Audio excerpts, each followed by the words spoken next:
Murphy's Law states that if something can go wrong, it will. Nothing epitomizes this more than the story of Apex 2015.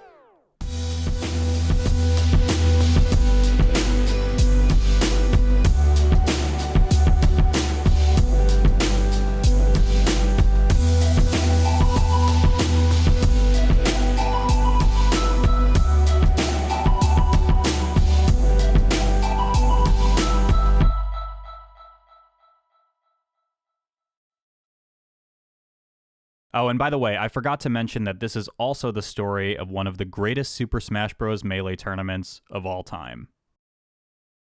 I wish I could say I was 100% surprised. There was already a foreboding feeling going into it. The Apex Tournament Series was an annual esports event with focus on the Super Smash Bros. Games. Dating back as far as 2009, the series would see increased attendance over the years, with numbers coming to an impressive head at Apex 2015, boasting 1,037 players and an over $18,000 prize pool. This would stand as one of the largest tournaments of its time before being surpassed by EVO the same year, as well as the first ever Melee major to exceed 1,000 entrants. That prize pool would also be the largest of its time, having overturned 2006's MLG Las Vegas. Previously nicknamed the Super Bowl of Smash Bros. By Grantland writer Ben Lindbergh, 2015's installment of Apex was expected to kick off the calendar year with a bang. Apex traditionally has been the largest Smash major on the East Coast. Throughout its history, it's been the only one that really gives all the Smash titles their due. You couldn't think of Smash without thinking of Apex. And thanks in part to winning a spot at Evolution 2013, as well as independent filmmaker Travis Samox Beauchamp's The Smash Brothers, the competitive Melee scene had been thriving. Everything was coming up Millhouse, and Apex 2015 had shaped up to be one of Melee's most anticipated events ever. It also served as the first ever major to the newly released Super Smash Bros. For Wii U, bringing in 734 entrants alongside brackets in Smash 64, Ultra Street Fighter 4, Guilty Gear, UMBC 3, Killer Instinct, and even the new Pokemon games for the year. Of course, Melee would stand at the apex of, well, Apex, and it would certainly deliver a lot of hype. Each of the 5 gods, or the apparent 5 greatest players to ever touch a GameCube controller, would be present. A very rare occurrence indeed, with Apex being one of the last times these 5 players, that is Armada, Hungrybox, Mango, Mewtwo King, and PPMD, would enter the same bracket in the game's history. The tournament would come off the back of the 2014 to 2015 Apex World Circuit sponsored by Twitch, a series of 14 qualifier events featuring a $1,000 prize bonus and complimentary flight for each of the winners. The circuit qualifiers would take place all over the world, from Florida to California to Canada to Japan, and a group of 16 players would earn their place in Apex's top 48 bracket through strong placements in each of these events. Unsurprisingly, Mewtwo King would outperform everyone in qualifier points by virtue of being both very good at the game and by attending more qualifier events than the remaining 15 players. There were a lot of really big tournaments that year, such as SKHR3, and the reason why they were big was because of the Apex World Circuit. Perhaps more important than all of that at the time, though, was Apex's official partnership with Nintendo of America, the first of its kind for the Melee scene. With all of these exciting things taking shape, you probably wouldn't think that the Apex series was also a complete and utter shit show. It's Apex. You know it's gonna suck. Every year it's gonna suck. But you're gonna go because it is the biggest tournament. Some would say the tournament was cursed from the very start, given its illustrious history, but trouble would begin just 10 days before Apex's slated start date as head organizer Alex Strife stepped down amid sexual harassment allegations. As a result, he was immediately removed from Apex, and that kind of resulted in Apex running around like a headless chicken, trying to figure out, okay, who's actually in charge and how do we manage this? Alex Strife was the one who had signed all the contracts and had all the contacts at the venue, and he just wasn't there, and that actually complicated things behind the scenes. Definitely off to a rocky start, and unfortunately, it gets even worse.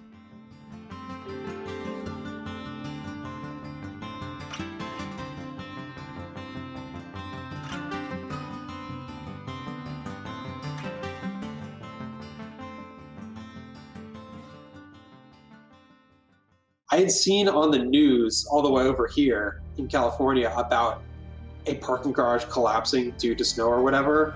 And it was only when I got to Apex that I realized, oh, we're at that point. This is where this is happening. Snow may be to blame for the partial collapse of a parking garage in New Jersey. A plow operator was on the top level of the 3-story garage when investigators say the concrete collapsed below him. He didn't have time to run for cover and was injured. I think it might have been the Wednesday before the tournament that we're walking through the venue, and literally there's like one whole hallway that's just tarped off, basically. And if you poke your head around it, you're kind of seeing some debris. Despite the atrocious weather and literal roofs being brought down, the Clarion Hotel Empire Meadowlands told organizers that Apex was still good to go.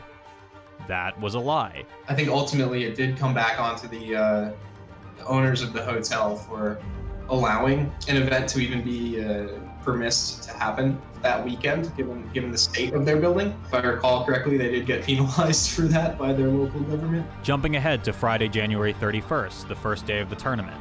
At 8:50 a.m., 10 minutes before pools are set to begin, the fire alarm is pulled. I was actually running off my hotspot because the internet they never fixed it. I went to go, hit live on the stream, but backdrop fell over. So I was like, all right, back. I put the backdrop up, and then I went back to go live, and fire alarm went off right before I went live. If the backdrop didn't fall over, I would have went live. So I was like, whoa, what's going on? I didn't want to go live because we usually go live with commentators at that point. So, there's a fire alarm going off, so obviously I'm not going to go live. So eventually someone's like, yo, I think this event's going to get shut down. The fire marshal's here. I was like, huh?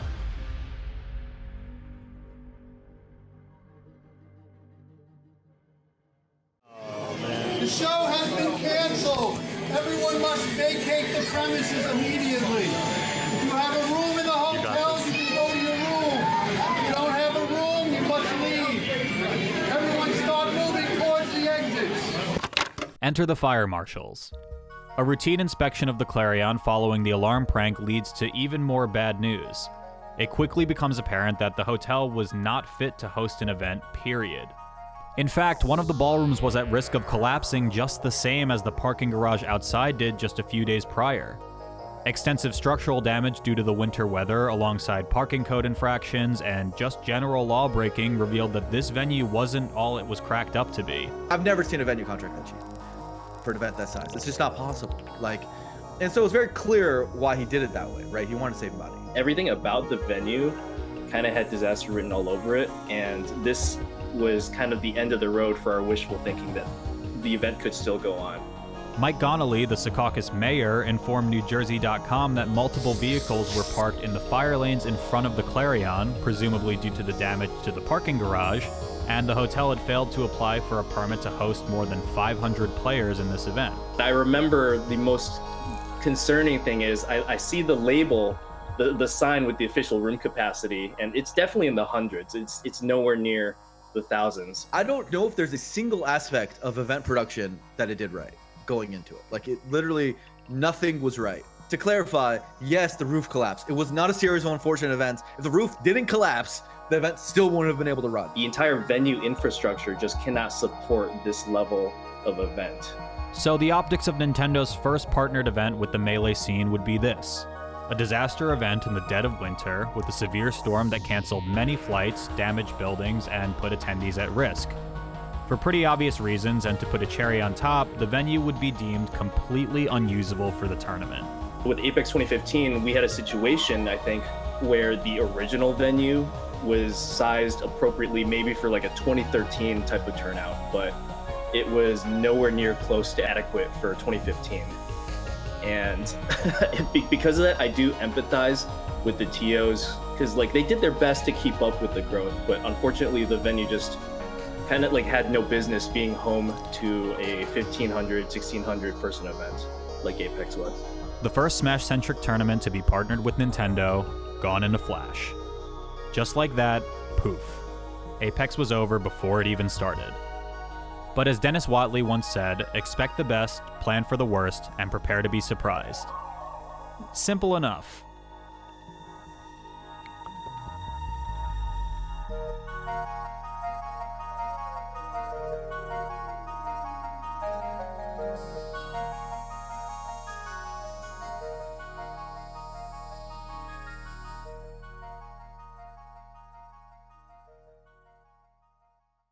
For all intents and purposes, Apex was over. The tournament simply could not continue. Or at least not at the structural engineering panic attack that was the Empire Clarion. An emergency team consisting of figureheads from Melee at OnMe as well as other tournament organizers gathered to find a solution in what many famously called the War Room. The hero of this whole event, the guy who deserves the most credit by far, JT Gleason, after being basically bombarded with like, we need help, he's like, okay, let me talk to some people, right? So he talked to John Park, who was the financial controller at Twitch, basically the guy he needed approval for. He was like, hey, if I could find us a venue or something, an alternative solution, would I be able to get like a quick amount of money dedicated to this? Like, is this something that we can do? We'll make it work. Yeah. I mean, I don't think anyone could saw it coming. The staff didn't see it coming. It's not staff's fault. It's the venue for lying to us. Thank you for being fucked up. We gotta make do. Within a few hours, Apex staff backed by Twitch would find and book a new venue, the Garden State Convention Center in Somerset, New Jersey. A certain upgrade in venue quality, especially given the tense situation, but still a venue that was almost 40 miles away from the original location. What we found out is the Garden State Convention Center would take our call. Like, as in, like, they're like, you're crazy.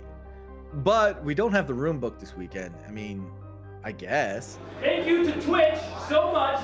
We have secured a new venue if you have not yet heard.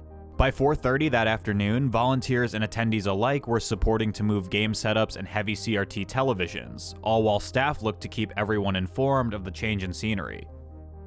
As players and equipment were transported to the new venue, Friday was lost and the revived Apex would now officially begin on Saturday, January 31st. I think a lot of people probably just went home if they drove to the event, and we just lost a lot of people. They were like, the venue was still like putting power down and stuff, so I was just like, it's gonna be a long night. With one seemingly insurmountable task complete, the tournament staff was faced with an even bigger challenge: run a tournament scheduled for 3 days in 2.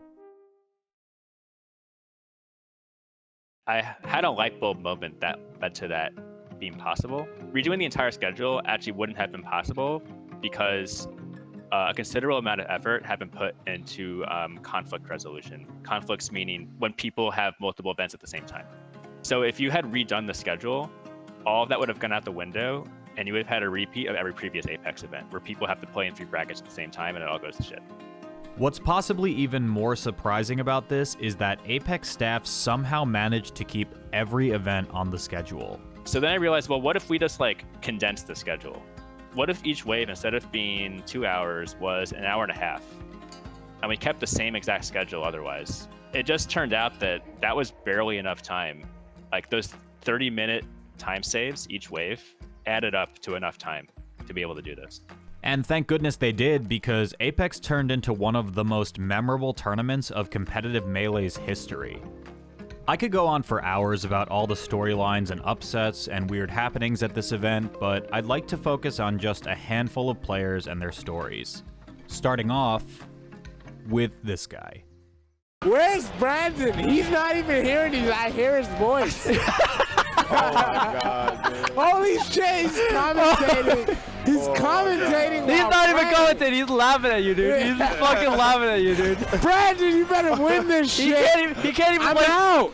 He can't play out. Spaces. He can't play Spaces because I'm he's out. too busy So laughing at you, dude. Win. Brandon, you better win this shit, man. What? I believe. I'm glad you believe in me, I'm a believer. Fuck, guys. No, it's not funny. Don't laugh. Don't ha lol that shit.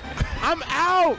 You guys don't realize I'm fucking out. DeWan, stop yelling. I'm not yelling. I'm just saying I'm out.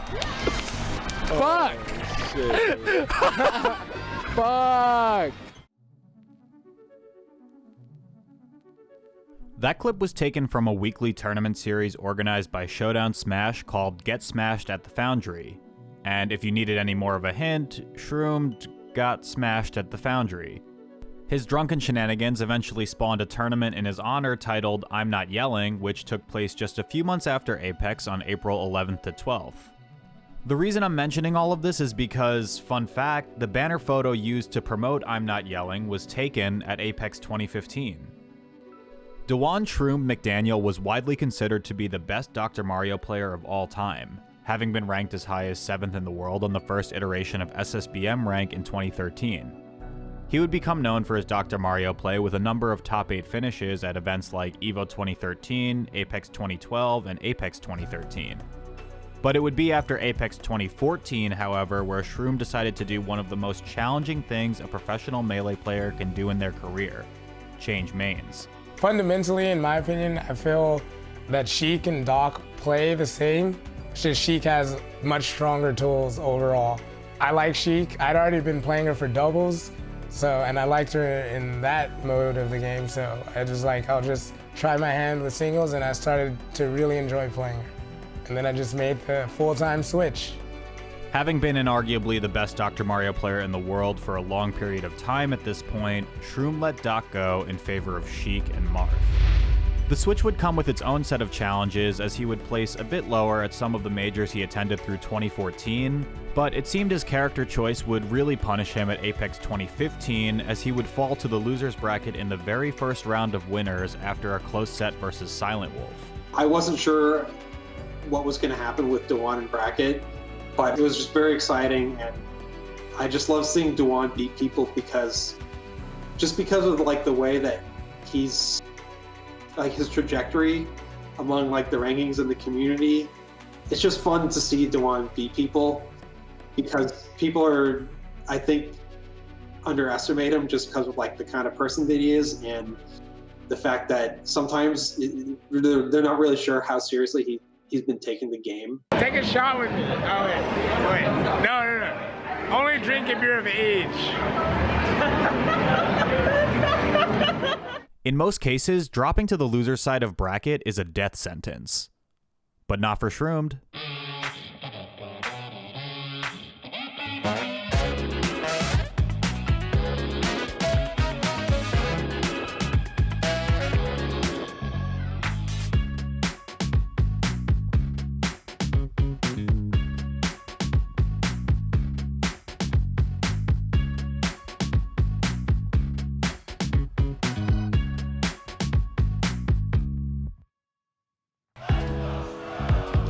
Let's go Shroomed chat.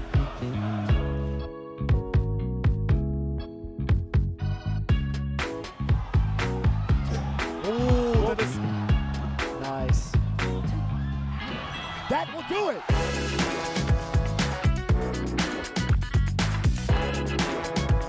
After his round 1 loss, he would win 5 straight sets, including some big wins versus Swedish Delight, axe, and his second ever victory against Mewtwo King.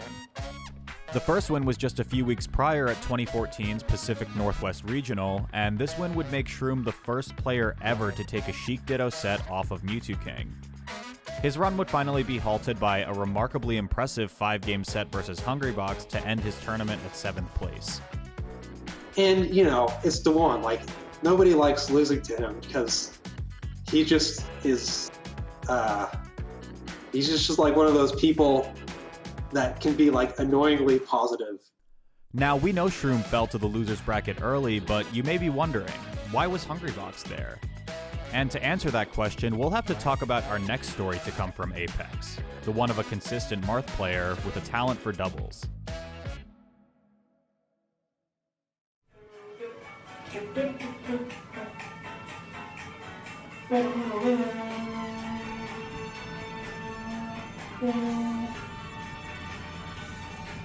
Do you remember 29 September? What was changing now? Away.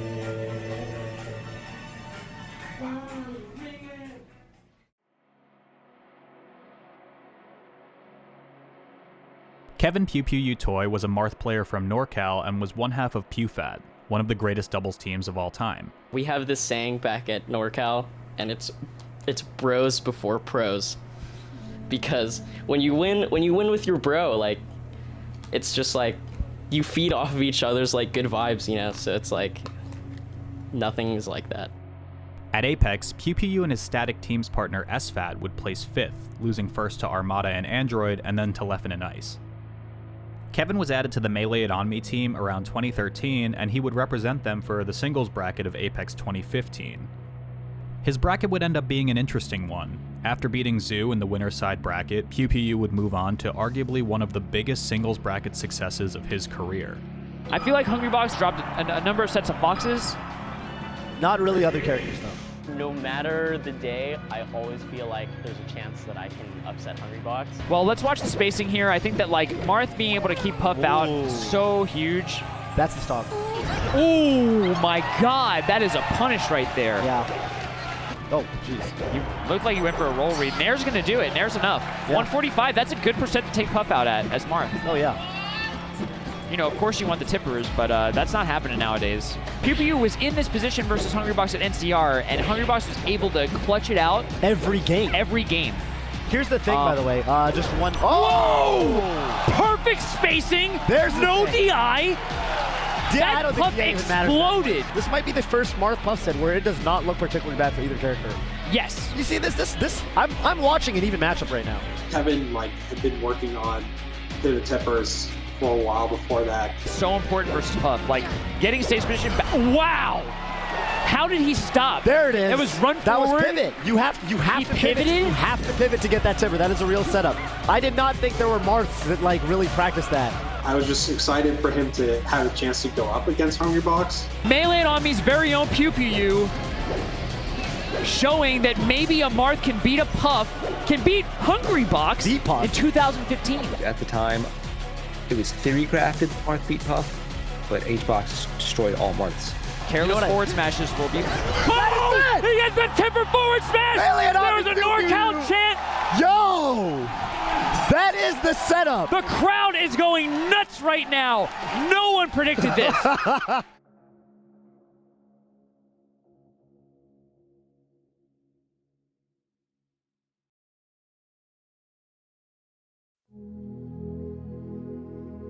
never thought that of all the gods that it would be Hungrybox. I thought it would be Dr. PP or Music King or something. But before this, I went and studied some tech, read my Cardano threads, so I found out how to do my throws into tippers, my forward pivots, and got me hella mileage.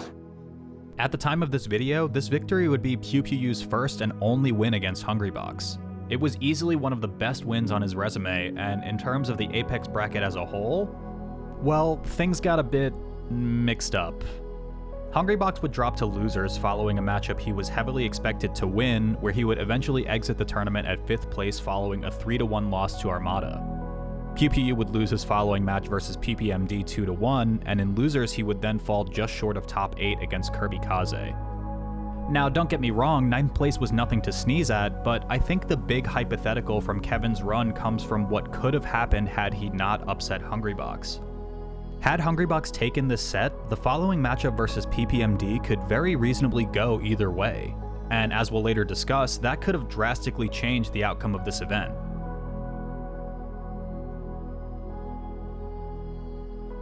Kevin's stay with MIOM would end on February 3rd, 2015, just a couple days after the end of Apex, where he would announce his free agency.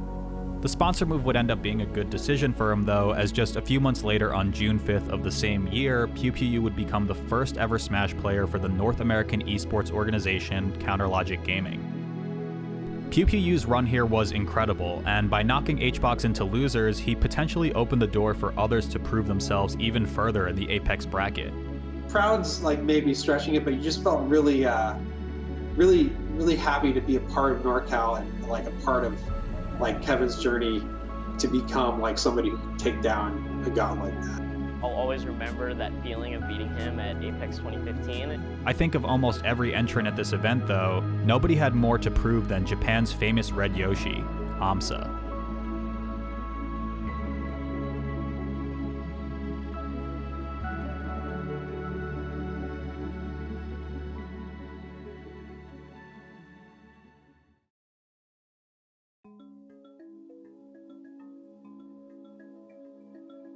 One of the only other Japan representatives alongside aMSa was Shippu, a very formidable Peach player who had received a free trip to Apex for winning the Japanese qualifier Battle Gateway 6. Shippu would fall well before top 64 of bracket at 113th place to Alex 19, a somewhat surprising career low for the Peach given his consistent top 3 placements while in Japan. With Shippu out early, all eyes would be on Masaya aMSa Chikamoto, as he was the player who had been slowly but surely rising the ranks and piquing the interest of players from around the world. For years, he was considered, okay, well, this guy is obviously super good because he's beating a lot of our top players whenever he comes to Apex, flies overseas and comes and beat our top players. But he's also an anomaly. He uses Yoshi. Nobody knows that matchup at the time. There's no resources like we have today back in 2014 and 2015. So people can't really get practice against Yoshi. His first breakout performance would be at Apex 2014, where he defeated Fly Amanita, Chudat, and Silent Wolf to solidify his status as a tournament threat. In addition, aMSa would participate in a massive exhibition gauntlet through a handful of Melee's ranked players at the time, where he won nearly every set. He does actually. Oh my Shrek! The kid is dirty! The kid is dirty! Oh my god! The kid is dirty! With the set off Mewtwo King at Kings of Cali 4 already on his resume, it was no secret going into 2015 that aMSa was good, but the real question was if he'd have staying power with his unorthodox character choice.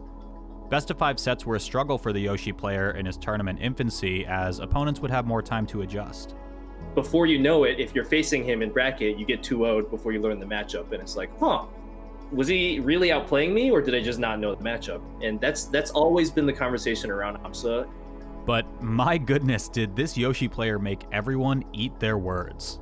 I feel like Apex 2015 finally showed people that he is actually that good.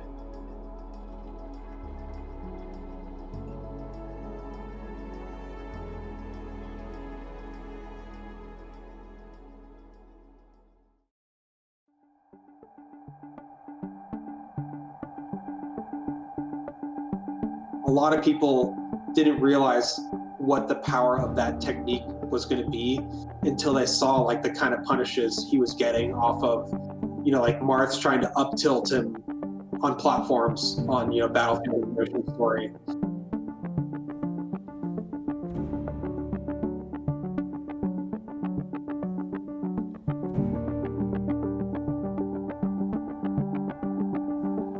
Match of, I should say, right outside top 8. Winner makes top 8. SVET versus aMSa.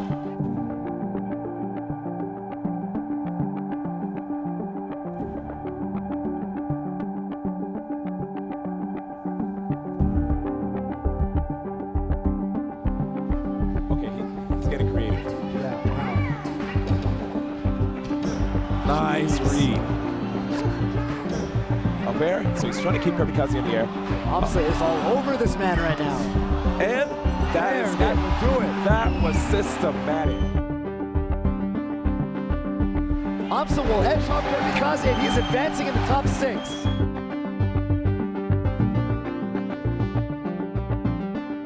In a repeat of Apex 2014, aMSa would defeat the then-ranked number 11 Fly Amanita for the beginning of top 48. He would then fall to losers by the hand of Leffen, but in doing so, the Yoshi would find himself running through a gauntlet of space animal players, Zoo, Lucky, and SFAT, who in the previous ranking year were placed at 21st, 12th, and 20th respectively. These 3 wins kind of compounded are telling people, okay, aMSa is actually for real, and we have enough data points now to actually be able to say aMSa is very, very good, and he could be a top 10 player, even with him only coming to 1 or 2 events in the US every year. He'd follow these wins with another victory over Kirby Kaze, the highest rated player in Canada for 2014's annual ranking. The run would ultimately be cut short a set afterwards though, ending his tournament at 5th place with a competitive 5-game set versus Mango, including a rare sight of a set where the crowd actually cheered against America's hometown hero. Author Edwin Budding ranked aMSa's Apex 2015 as the number 5 all-time Cinderella runs in Melee, and it definitely makes a lot of sense. Wins over Fly Amanita, Zoo, Lucky, SFAT, Kirby Kaze, and an incredibly close 5-game set versus Mango, these were all top 25 ranked players in the world at the time, with Mango as the best player of 2014. aMSa would leave the event as the highest placing competitor outside of the famed top 6, and he absolutely showed up at the biggest Melee tournament of its time. Not to mention, he also managed to place 9th in the Wii U bracket with some very exciting Greninja play. aMSa was on his way to something great. And Up smash. Good job by Mango. Oh, there goes aMSa. aMSa with an impressive 5th place finish. 5th place, man. So, 5th place, if you're going to count Leffen, you know, in the pantheon, if you were the top 5, the top 6, I should say, the gods. aMSa placed right outside the gods.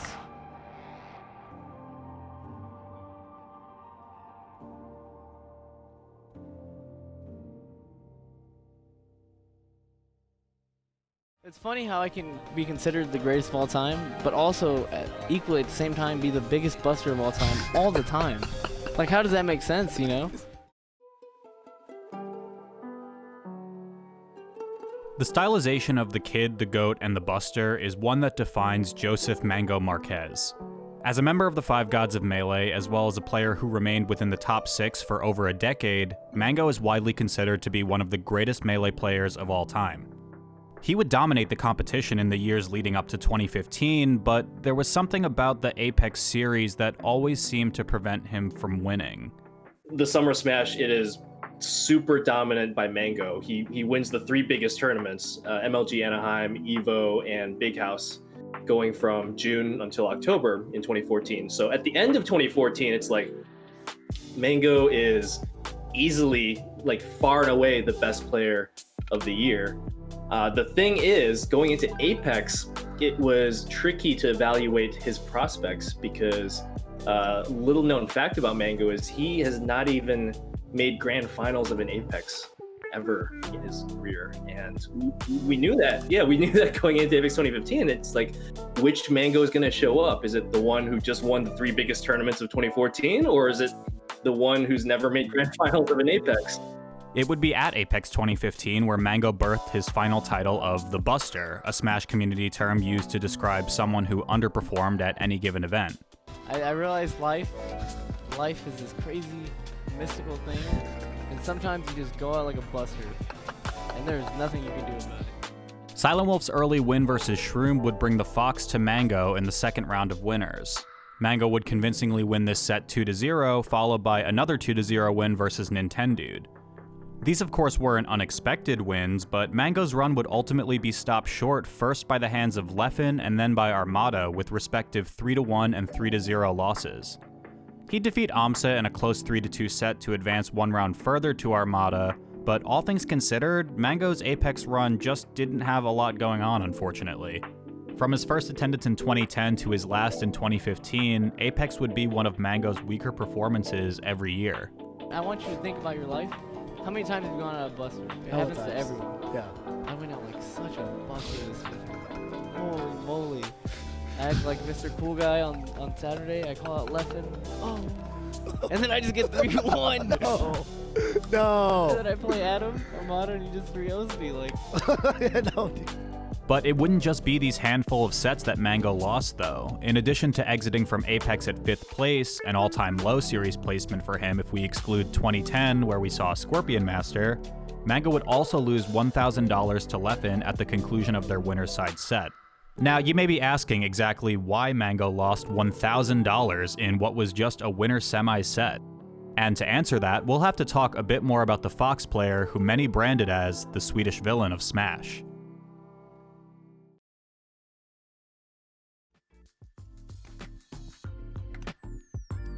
Going into 2015, it felt like all eyes were on William Leffen Jelta.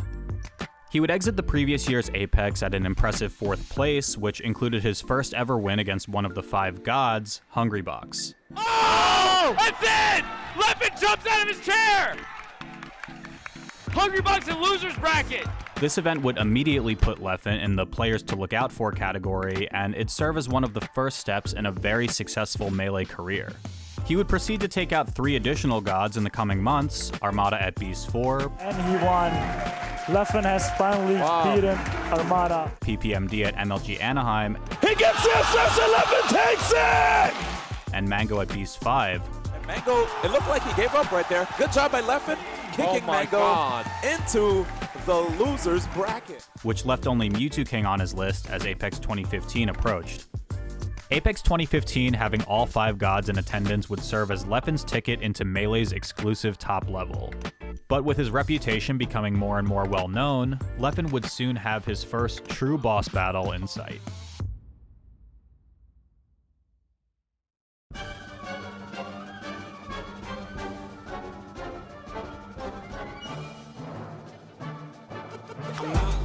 Make this pussy stop talking. You're not one of the gods, you're one of the god awful. We all got in when looking at your fox. Bitch, stick to smash 4 and losing by 4 stocks. Not a fan of your style, you ain't standing your ground. You get wins while kicking the man when he's down. Like, I beat Mango, I'm the favorite if he chokes. As far as Armada goes, I'll just wait till he's a host. Ain't no telling how foolish you'll be looking. Evidence.zip can't contain the ass whooping. Right when we realize the money match is over, that'll be a cue to throw your controller. At Apex just the year prior, Calvin Gimmer Lofton, one of the founders of the popular Smash livestream and media company VG Bootcamp, would birth the Apex 2014 Salty Suite. The idea itself wasn't anything super new to the FGC. People would set up a stream in a hotel room, talk a bunch of shit, drink a bunch of alcohol, and hype up a bunch of rivalries. Apex 2015 would bring the same after-hours collection of exciting money matches and exhibition sets under the tutelage of Gimmer and the VG Bootcamp team. On the fight card for Apex 2015 Salty Suite were an entourage of very memorable events, including the famous pregame antics from Bizarro Flame, Easy money! Westballs and his eloquent insults, I'm about to be shining until he starts crying. Wes Balls' line, like the shining till you're crying. Someone just told him to say it. A rematch between Axe and Silent Wolf after Axe's famous 4-stock at EVO 2014. I mean, do I look worried? He does not look worried, Otto. How did it feel to be you for the past 6 months? I mean, it's all good. I'm about to 4-stock this dude right now, so it doesn't even matter. Silent Wolf calling for a 4-stock. Can he do it? Axe versus Silent Wolf, best of 5. Let's go! And an old school rematch between PC Chris and Ken, where PC crowd surfed at the conclusion. Falls to his death! To me. Ah, no. Look at that. That is way more sweet than salty. Yep. You can be sure of that. Obviously, we didn't know PC Chris was going to crowd surf. PC's gonna crowd surf. As exciting as all these bouts were, nothing could outshine the main event for the evening. A real, no-nonsense grudge match between old Melee and new. Coming up next, Chillin Dude versus Leffen.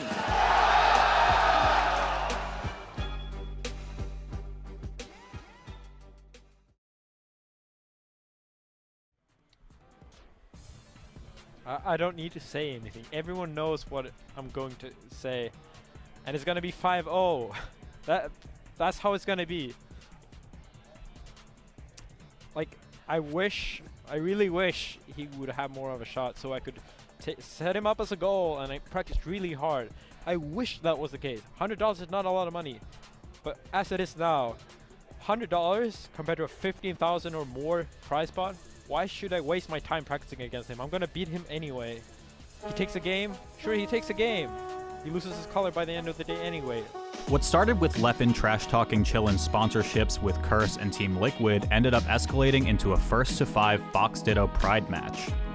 The loser of this set wouldn't just be down $100. They would also lose the rights to the Fox default costume forever. Sorry, I just want to say, I had absolutely no idea that there was even money on the line in this set, and I think that makes this entire situation even more entertaining. Anyway, Chillin fans in the room had mixed feelings. I think Leffen isn't going to know what's hitting him. I don't think he's properly prepared the way I am. And I just think I'm better at Fox Dittos than he is, if I'm being perfectly honest. So he's getting ready for the money match, and he's like kind of psyching himself up, talking through his game plan. He's like, okay. So yeah, Leffen's really good. I mean, he's got good combos, very modern kind of Fox. But I think I've got one thing that he's not going to be able to deal with, which is those falling uppers at me. And what I'm going to do is I'm going to get him with those falling uppers. He's not really going to, it's going to throw him off. It's going to take him out of his element. That's kind of my game plan. I'm going to hit him with those falling uppers. And I was like, yeah, that makes sense, bro. And I kind of walked away from there like, all right, Chillin's completely fucked. But the entire room changed their minds when they finally heard the diss track.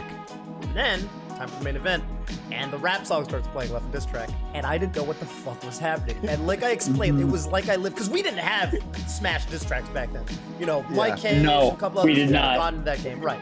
But at the time, I did not know what the fuck was happening. All this, and as this song was played, and I slowly realized what was going on, I felt for like a flicker, I was like, Chillin's gonna win. And this was a dream come true for me. I'd always played Smash on the side, but I was born and raised a rapper. That didn't really help him win the set, though. I think this guy talks a lot, and it's about time for him to learn some respect. I'm not the favorite by any means, but for people thinking it's going to be free for Leffen, like they're sadly mistaken. I basically forgot about the match while we were recording the diss track. It kind of came back to me afterward, and I was like, oh shit, I have to actually play this dude tomorrow.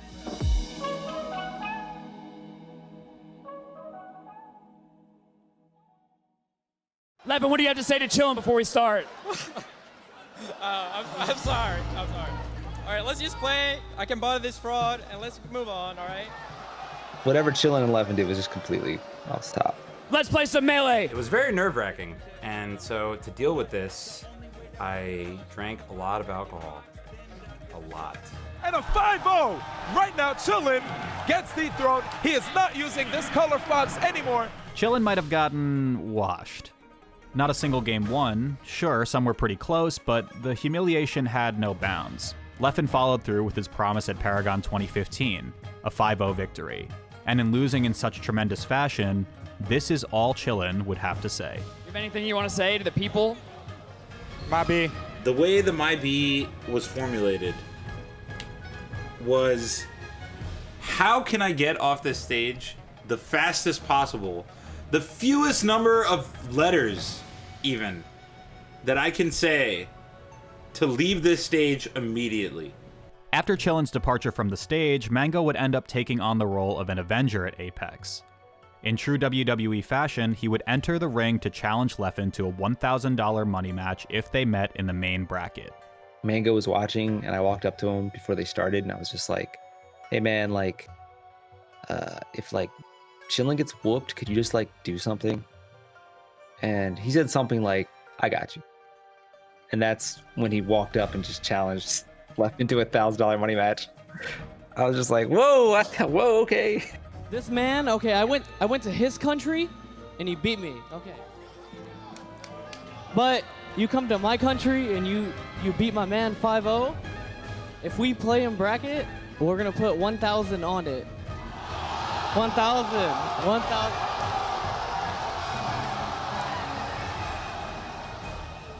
And as fate would have it, Leffen would have the opportunity to cash out against another American on the final day of Apex, with just a single, godly roadblock in his path.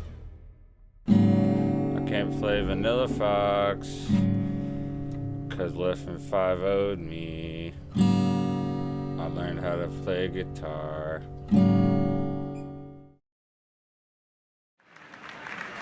our final spot in top 8 winners, Leffen versus PewPewU. In an almost poetic fashion, the player standing between Leffen and a now $1,000 money match with Mango was a winner's quarter set versus the last of the 5 gods he had yet to defeat, Jason Mewtwo King Zimmerman. This was a top 8 qualifier match, meaning the winner of this set would move on to top 8 on the winner's side with a guaranteed 7th place finish. However, at Apex 2015, all sets prior to top 8 were best of 3. Against anyone, this probably matters the most versus Mewtwo King, where the ability to ban his favorite stage, Final Destination, would give Leffen some much-needed breathing room. 2 games was all Leffen needed to make history. This is a best of 3. Best of 3 might be the environment. We are starting on Yoshi's Story. Very uncharacteristic of Mewtwo King. And that's it, off the top. Leffen does a mini jump into his air. And the quit out. I heard the no contest. No contest. I didn't lose. Leffen chant. Wow, for the first time in history, I hear a Leffen chant. People are ready Yeah, I think for him people to join, I think people to want to see this, officially man. join the top 6. And you know the thing too, if Muta King loses to Leffen here, we have Mango versus Leffen in winner's semis for $1,000. Muta King having a hard time closing it out, but that might be it. That's it. Forward air. Wow. KO's Leffen off its side. Yo, Leffen mounting a little comeback though, and on Muta King's Absolutely. counterpick. Will we have the rematch of Muta King versus Mango? Or will Muta King prevent the prophecy from being fulfilled yet again? Or will Leffen become the first person in history to beat all 5 gods? Wow. And that's the counter. Play Mango. I see Slob coming from Muta King. This is not the time for slop. You know what it really is he's just running at Leffen, right? That's it. That's it, and Leffen takes it over Muta King, a 3-stock on Dreamland. Leffen has made history.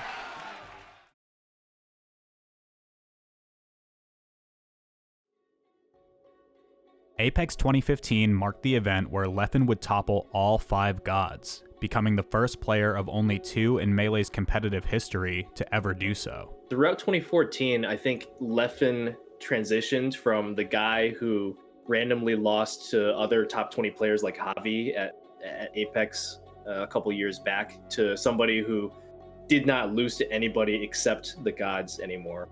And like he solidified that status throughout the summer of Smash. And then at Big House, he beat Armada. He got 3rd. It was like a very, very fast rise for him.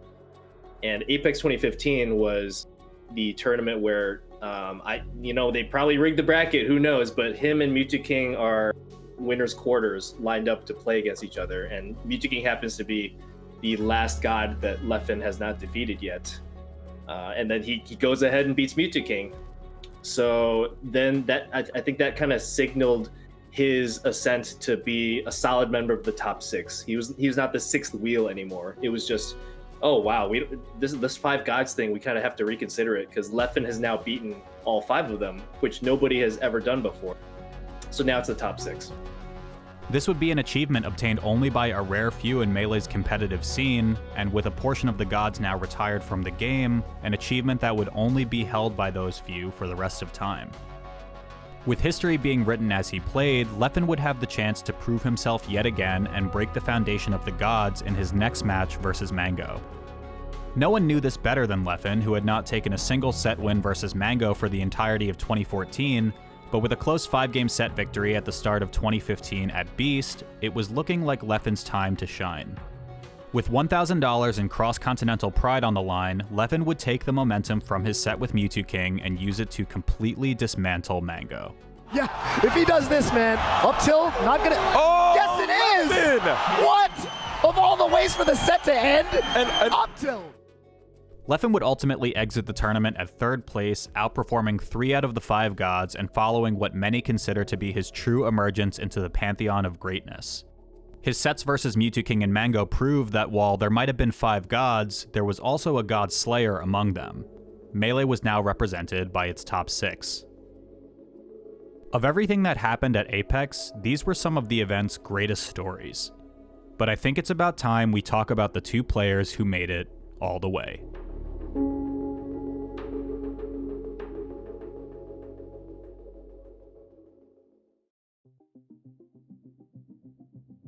In the history of competitive Melee, America and Europe have always seemed to be in this power struggle over which continent had the best player in the game. This would be reflected in Melee's annual Top 100 ranking system, where, starting in 2015 and for almost 3 years after that, the Swedish Peach player Adam Armada Lindgren would stand at the top of the list.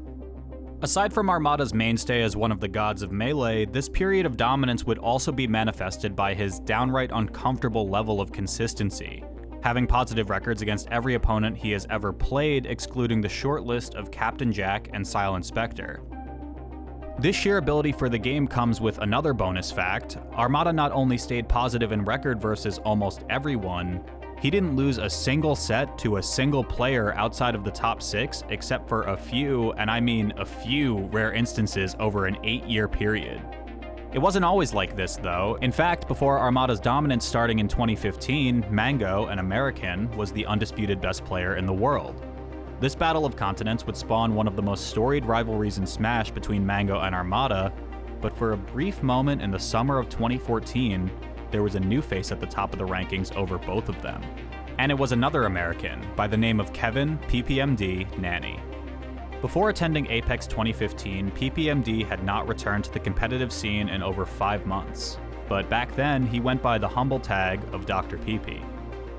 Prior to this break, and much like some of the other Melee gods, Kevin had a period of dominance where he managed to win every tournament he entered for over half a year, starting in late 2013 and extending to mid-2014, including a clean sweep to first place at Apex the year prior. He would later be picked up by professional esports organization Evil Geniuses on May 9th, 2014, where he would officially swap his tag to PPMD. And after that, he'd win Skatar 3 in yet another dominating display, but he wouldn't be able to take home first for any remaining event in the year. Evil Geniuses, I never thought I would say these words, wins their first Smash Major. Namely, a pair of 4th place finishes at MLG Anaheim and EVO 2014 would more or less wrap up his year with just enough evidence to place him at the top of the rankings for that one summer. But like the Avatar, when the world needed him most, he vanished. It was later revealed that a depression coupled with personal issues caused the beloved Melee player to take a step back from the game. Not too happy with how I played this tournament. I'm not. And I have very specific, important reasons for that don't need to be mentioned in this interview, but they will be taken care of, and I will come back to a much better form, I think, in the future, and I hope to give people much more exciting matches. His first major tournament back would end up being Apex 2015. But with the field as competitive as ever alongside PPMD's personal struggles, some people were wary of his chances to reach the top again, and many placed their bets on Armada and Europe to take home the gold medal at Apex. He ain't look ready yet. Just a few months after PPMD's sponsorship with Evil Geniuses, Armada would join Alliance on the back of an impressive 2014. Where PPMD won Skatar 3, Armada placed 4th. Where PPMD placed 4th at MLG Anaheim, Armada placed 2nd. Where PPMD placed 4th at EVO, Armada placed 3rd. The two were neck and neck, and they were set on a collision course for Apex 2015. PPMD and Armada would first meet earlier in the bracket in winter semis, where they would play an as competitive as expected 5-game set. PP would ultimately take the win and advance to winners finals, where he would face Leffen, fresh off a trailblazing performance versus Mewtwo King and $1,000 richer after his set against Mango. As for Armada, he would first match up with Hungrybox, who had been sent to losers in the upset victory from PewPewU just hours earlier. But just as fate would bring Leffen to Mango for a $1,000 match, the winner semi-set between PPMD and Armada would not be the last time they'd meet at this Apex.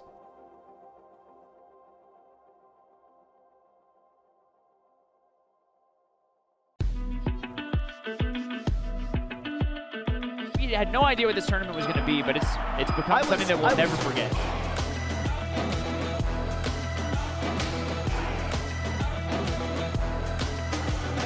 Switches to Falco, which I think we knew coming out.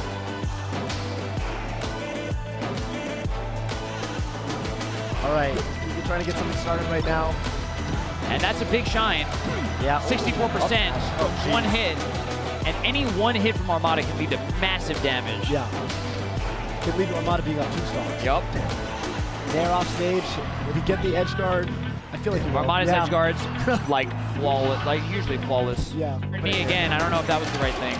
Yeah. Stack It Up's coming out. Forward smash is going to do it. Wow. 2-1 PPMD. EG's PPMD will be in top 8 winner side. You think of even a jab up smash, up throw? Up throw, up air. Wow, 90%, and Hungrybox is out of here. Alliance's own Armada moves on. Congratulations. This is a super tight battle net right now. He's got the...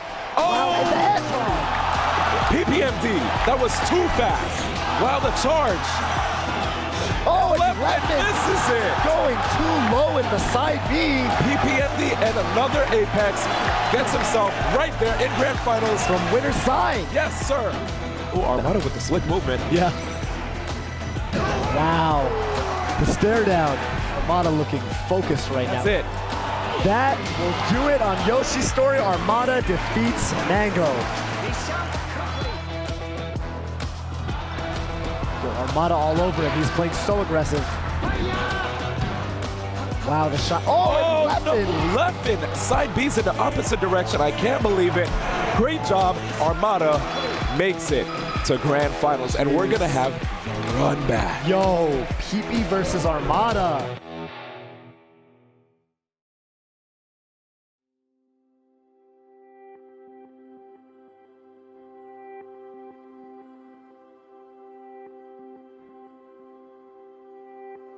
While it's unsurprising that these two players would end up in grand finals given their skill, I'd be remiss to say that it was a bit of a surprise they were even at Apex at all. PPMD's inactivity left many wondering what his future in Melee would look like, and Armada's flight in from Europe was initially cancelled due to the New Jersey snowstorm. Luckily for them both, the two made it to Apex and they would find themselves sitting together at the biggest tournament of its time. One more event to settle the score between rankings, countries, and rivals. All right, Armada versus PP, Alliance versus Evil Geniuses. It's happening, and we're probably gonna start on Battlefield. That's what it's looking like. All Yep. right. As they say, Battlefield or bust.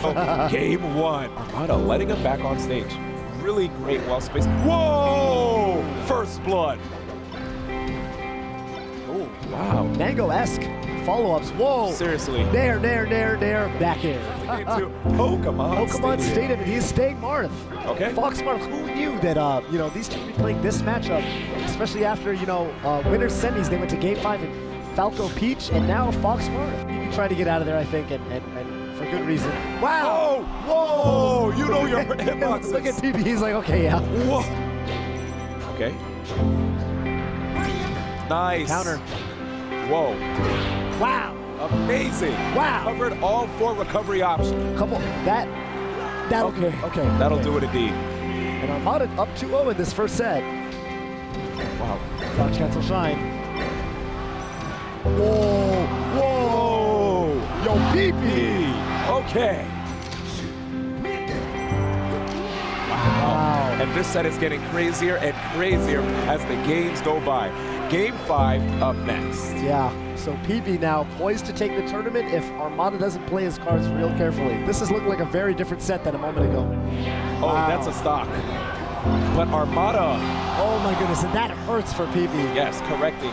I like that PP, he smiles, he laughs it off, but he I guess he recognizes that he needs to get his head in gear and not let that affect him. Wow, good air dodge from PP. Back air, is that going to close out the set? Yes, I think so. Absolutely, unless he has a double jump. No way. We have a reset situation. My goodness. A matchup that we have seen at Apex 2013, in grand finals now again, and we are starting to see this in all forms of character assortments are kind of coming into play right now. I think this is, a lot of people are saying, this is kind of the pinnacle of the modern era where people are really learning to develop their secondaries to, face new threats. I think that this is a fitting grand finals for this tournament, and set 2. This is looking like a very different Marth vs. Fox team than the ones we've been seeing, but, we'll take what he can get for the damage. Wow, great DI after that. Soft up air, and PPMD still on the chase. That was so old school. Armada has looked really strong at this matchup until this set, but all of a sudden it seems like he is just on a tear. With some newfound confidence, I'm not sure. Wow, the pivot grab, up throw, down air. And that's difficult to deal with too because Marvelous with his grab range, oh my goodness. That's a stock. That'll do it. PPMD is up 2-0. Good read. And not yet. Wow. The up B, such a clutch move from PP. I think that was the only thing he could have done. Is he going to get the tournament? And PPMD from Evil Geniuses is our first place Grand Finals Super Smash Bros. Melee champion. Apex 2015. Yo, PP is back. It's only fitting that PPMD stood atop the mountain of one of Melee's greatest tournaments. As the now overwhelmed Apex 2015 champion, Kevin Nanny would hold his head in his hands and soak in the moment.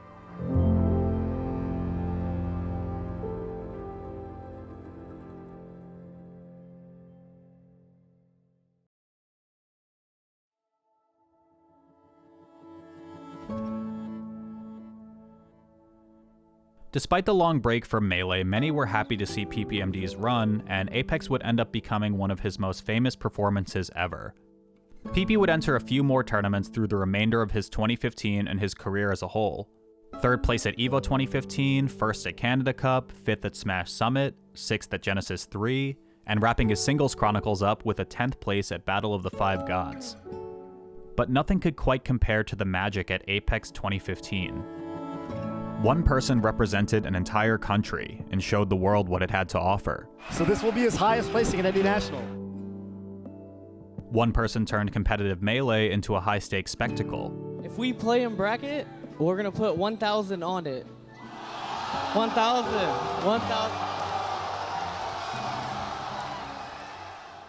One person solidified his career as a godslayer. Leffen has made history.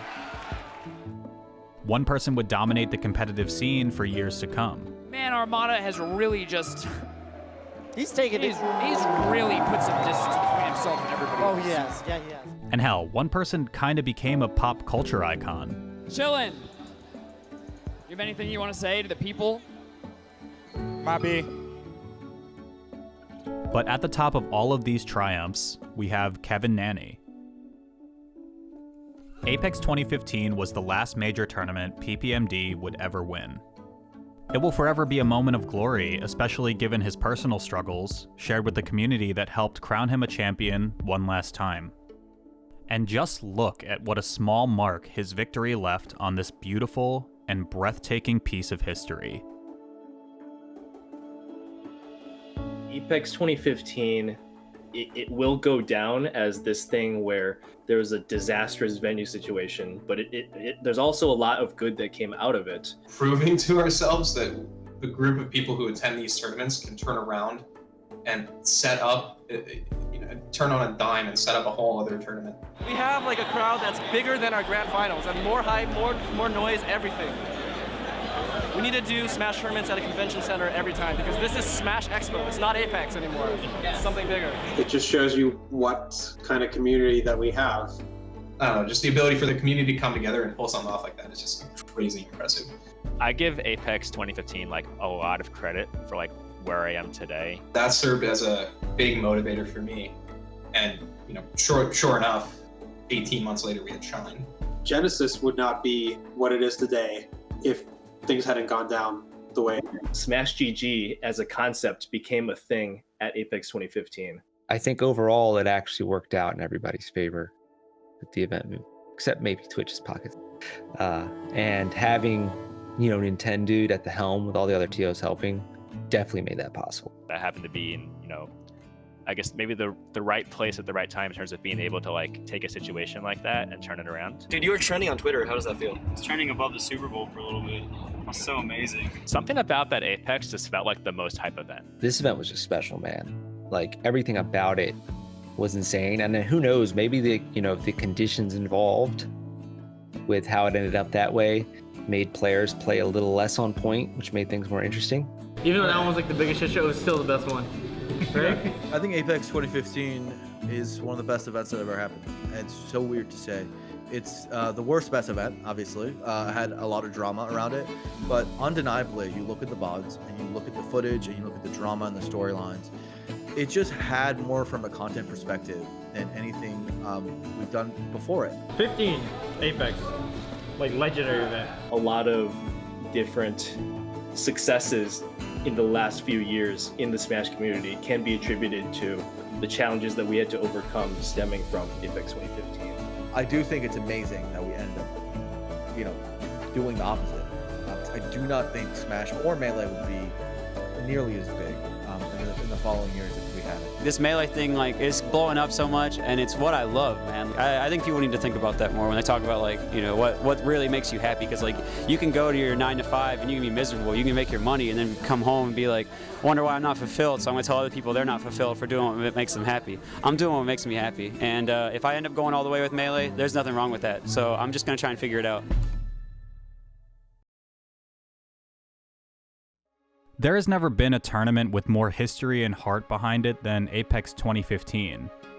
It will forever be remembered as simultaneously one of the greatest tournaments of all time alongside one of the scene's greatest failures, and for that reason, I have no idea how this tournament even happened.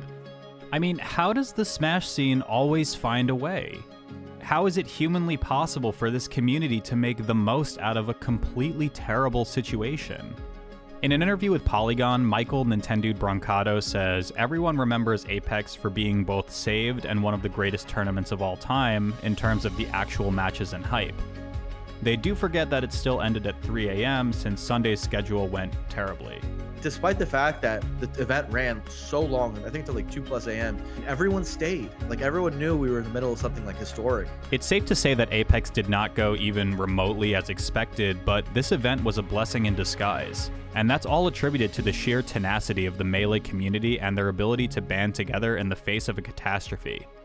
It's strikingly sublime, yet diabolically disastrous. This will never happen again. There's never been something like teleporting a tournament 45 minutes away, getting everyone here, done in 6 hours. I mean, really, imagine how bad things could have been had the fire alarm never been pulled. Imagine what a serious situation that could have turned into. Imagine the massive tragedy and backlash against esports and a community just starting to get into a good stride. Everything that could have went wrong did. Every event planner's worst nightmares all came to life, but Melee persists. Instead of receiving one of the biggest blows to our community, we got a new venue, a hell of a lot of memorable performances, and history in the making. And if that doesn't make you proud, hell, I honestly don't know what to tell you. There may never be another tournament like Apex, but regardless of what happens in Melee's future, we will always have its past. And damn, did Apex really give us a pass to look back on.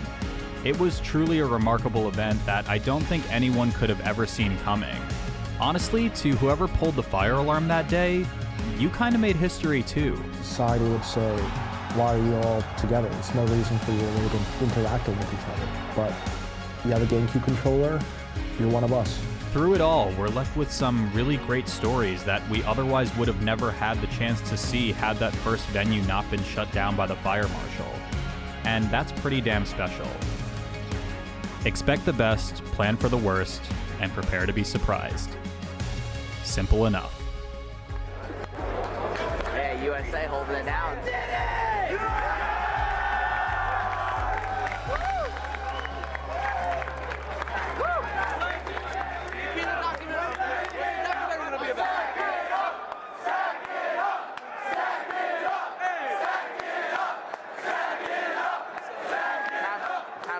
Happy to bombard the elevator, guys.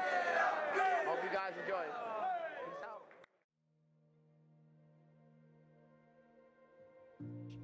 out. The next patch for Super Smash Bros. Wii U. Yes. Smash 4 and for are they Wii gonna? U. He dropped a bomb on us. Melee HD is coming. Oh my god!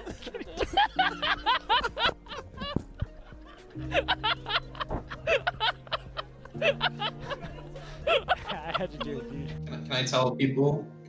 Can I tell people something? Can I tell people something? Are you memeing on me, or are you? Is No. Okay, okay. I'm dead serious. Okay, all right, yeah.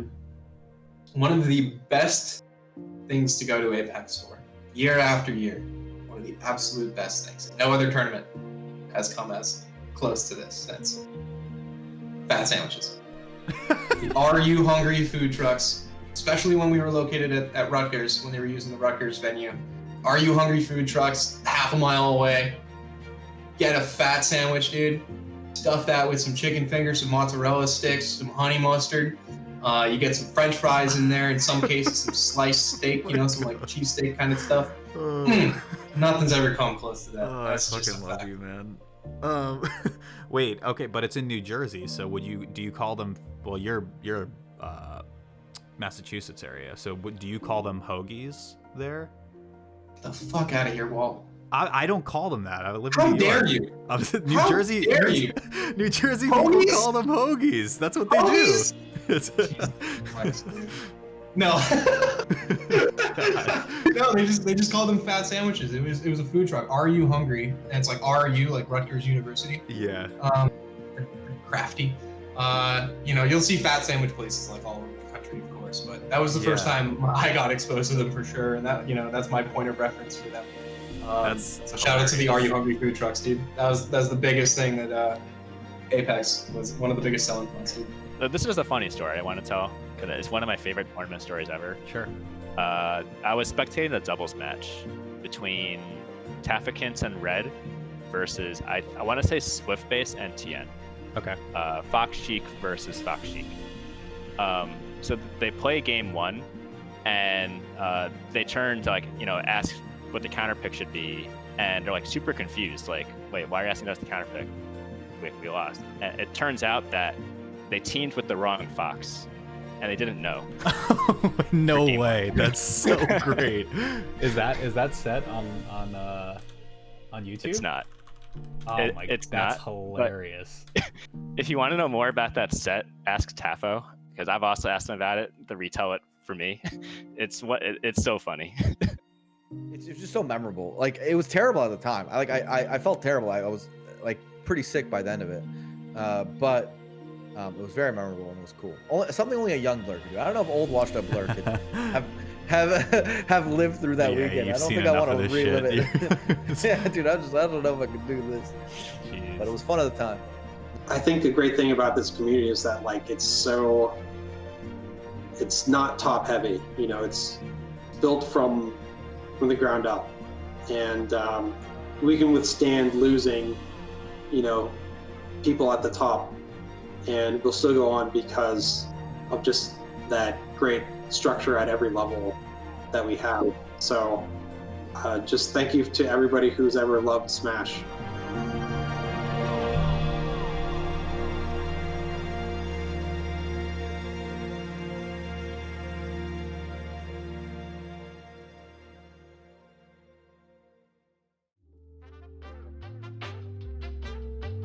Thank you so much for watching this documentary. I hope you enjoyed it, and much gratitude goes to all of my patrons who make videos like these possible, especially Avishua Stein, Brian Malumpy, and Connor.